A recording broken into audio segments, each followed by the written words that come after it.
যে মুক্তিযুদ্ধের কথা বলছে আজকে, যে রাজাকারের কথা বলছে আওয়ামী লীগ, তা আসলে তারাই তো সবচেয়ে বড় রাজাকার। আমাকে বলতে হবে তাহলে বাংলাদেশে 1 নম্বর রাজাকার মিস্টার শেখ মুজিবুর রহমানকে। যে আজকে যে সাইদ সাহেবকে নিয়ে, আবু সাইদকে নিয়ে যে এত কথা হচ্ছে যে তিনি দুহাত পেতে করেছেন, তিনি তিনি শ্রদ্ধার পাত্র হয়ে থাকবেন, চিরস্মরণীয় হয়ে থাকবেন। কিন্তু তার আগে আরও দুজন লোক ঠিকই এভাবে মারা গিয়েছে। একটা হচ্ছে ডক্টর শামসুজ্জোহা, আমার বন্ধু ছিলেন, আমার বছর 4 সিনিয়র ছিলেন, ঢাকা রাজশাহী ইউনিভার্সিটির প্রফেসর ছিলেন।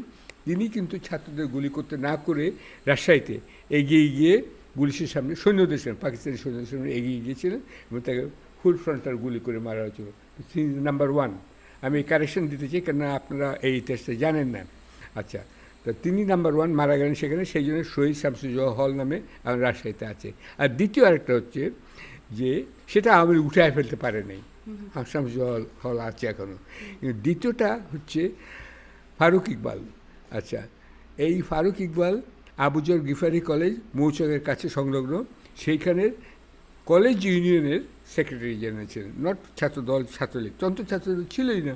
আচ্ছা, এই ছেলেটি আপনার এগিয়ে গেল পুলিশদের বলতে ছাত্রদের উপর গুলি করো না, তাকে ওখানেই কিন্তু মারা হলো মৌচাকে, ওই মোড়টাতে, যেখান থেকে একদিকে রাজারবাগ, একদিকে বাংলা মোটর, আরেকদিকে রামপুর রাস্তা গেছে, ওখানে 3 কোনা পার্কের মতো আছে, ওইখানে গুলি করে মারলো। উনি কিন্তু দ্বিতীয় ব্যক্তি, তৃতীয় হচ্ছে সাইদ। আচ্ছা, এই যে ফারুক ইকবালের কবর কিন্তু ছিল ওখানে অনেক দিন, আওয়ামী লীগে সেই কবর তুলে ফেললো।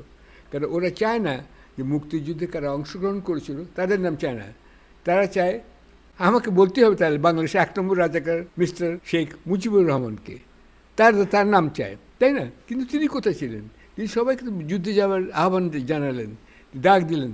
আজকে একটা কথা বলছি, আপনারা যারা শ্রোতা তারা কেউ জানেন না, ওনার বাড়িতে সর্বশেষ কিন্তু আমি এবং আমার খালাতো ভাই কমান্ডার ফারুক লাস্ট গিয়েছিলাম। তার আগে কেউ জানে, আমরা লাস্ট গিয়েছি তার বাড়িতে, তাকে ওখানে উদ্ধার করতে গিয়েছিলাম। আপনাদের মনে কখনো প্রশ্ন জাগেনি যে শেখ মুজিব পালালেন কী করে, তার সুটকেস গোছানো ছিল কী করে? তাহলে তিনি জানতেন আগে থেকে যে তাকে যেতে হবে, তিনি চলে যাবেন আমাদের যুদ্ধে ডাক দিয়ে, তাই না? তাহলে কী হলো? তিনি তো রেডি ছিলেন।